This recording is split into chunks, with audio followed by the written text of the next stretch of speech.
اچھا آپ نے ایئر مارشل صاحب ذکر کیا تھا پیٹ ہیگسیت کا, تو پیٹ ہیگسیت نے ایک نئی کہانی شروع کر دی ہے, گریٹر نارتھ امریکہ. سنیں جی کیا کہہ رہے ہیں جناب, یہ امریکہ کے سیکٹری فار وار ہیں, وزیر جنگ. President Trump has drawn a new strategic map from Greenland to the Gulf of America to the Panama Canal and its surrounding countries.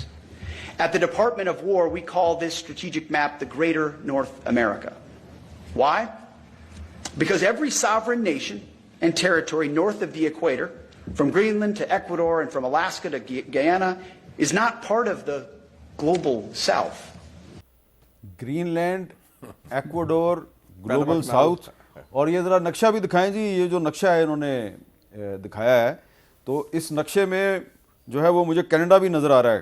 G Canada greater north America. America. G air marshal Arshad Malik صاحب, یہ greater اسرائیل کو رو رہی تھی دنیا, یہ greater north امریکہ کی بات شروع ہو گئی ہے. دیکھیں میں ایک بات مانتا ہوں کہ یہ جو جنگ ہے اس نے فکری لحاظ سے, جذباتی لحاظ سے, سیاسی لحاظ سے اور جغرافیائی لحاظ سے بھی امریکہ کو سب کے سامنے تشت بدنام کر دیا. اس کی جو انر ویکنیسز ہیں اور انر میننس ہے وہ سامنے آ گئی. مشاہد بھائی نے بڑا اچھا کہا کہ وائس پریزیڈنٹ اس وقت ایکسیپٹیبل ہے ایون فار دی ایران. کچھ سگنلز آئے ہیں کہ یہ ہمیں ایکسیپٹیبل. اس کے علاوہ جتنے ہیں دو جو مین نیگوشیٹر ہیں وہ تو پراپرٹی ڈیلرز ہیں. جیڈ کوشنر جو ہے سر اور اسٹیو ویٹناک جو ہے وہ تو بیسیکلی ان کے بہاف پہ پراپرٹی ڈیلر ہے. And they were called as Israeli assets by Yeah, Jonathan yes, Powell. yes. تو پراپرٹی ڈیلر پوری دنیا میں پراپرٹی ڈیلر ہی ہوتا ہے. وہی کام کرتا, بنیادی کام وہی جن ہوتا ہے. کی فکری صلاحیت نہ ہو, جن کی جغرافیائی اورینٹیشن نہ ہو, وہ اسی قسم کی اسٹیٹمنٹس دیتے ہیں. اب اگر آپ اس کو دیکھ لیں, ان کو جو پیٹ ہیگس صاحب ہیں, میں پریڈکٹ کر رہا ہوں کہ یہ سب سے پہلا ہوگا جو اس جنگ کا شکار بنے گا, جس کو سب سے پہلے فارغ کیا جائے گا. آپ کو یاد ہوگا سر وہ جو بش صاحب کے زمانے میں فوت بھی ہو گئے, وہ سب رمسفیلڈ صاحب, Donald Rumsfeld, he was the first victim یا نیوکان کا. یہ بھی بیکاز آپ بار بار ان کو دیکھیں تو ڈونلڈ ٹرمپ نے ایک اسٹیٹمنٹ میں ایک یہ بھی کہا وائٹ ہاؤس میں کہ Peter Hegseth you were the first one who prompted می.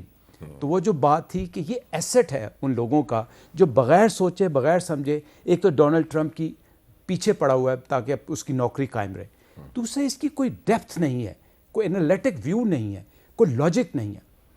میرے خیال میں اس جیسے آدمی سے ایسی ہی گیدڑ بھپکیوں کی اور مذاقہ خیز باتوں کی توقع آپ کر سکتے ہیں. جی مشاہد صاحب, اس کو ہم اگنور کر سکتے ہیں, یہ گریٹر نارتھ امریکہ گرین لینڈ سے ایکواڈور اور اس میں کینیڈا بھی آ رہا ہے بیچ میں, تو یہ تو اپنے دشمنوں میں اضافہ نہیں کر رہا امریکہ؟ دیکھیں جی وہ تو خیالی پلاؤ اس لیے بنا رہا ہے کیونکہ ٹو ڈائیورٹ اٹینشن اوے. جنگ میں ان کو مار پڑ رہی ہے. آج 1 مہینہ پورا ہو گیا, 30 days. کیا کھویا کیا پایا پولیٹیکلی.